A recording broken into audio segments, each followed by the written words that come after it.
Ang gawad sa manilikha ng bayan ay higit pa sa isang pagkilala. Ito ay isang pagdiriwang ng diwa, kasanayan at kaalamang patuloy na inaalay ng ating mga tradisyonal na alagad ng sining sa kanilang mga komunidad at sambayanang Pilipino.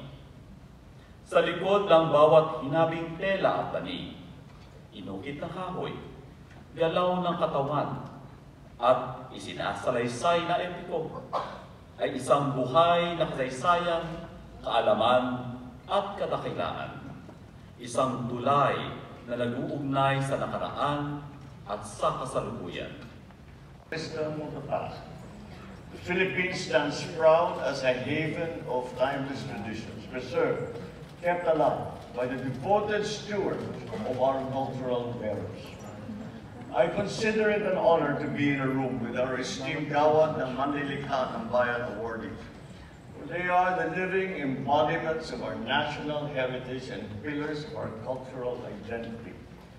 Kasama ng pagkilala sa ating mga katutubong manlilikha, binibigyang pugay din natin ang walang kapantay nilang kontribusyon sa ating pagkakakilanlan.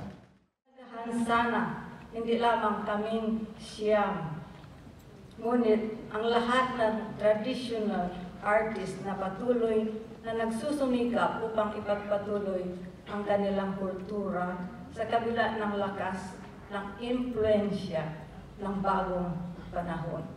Maraming salamat.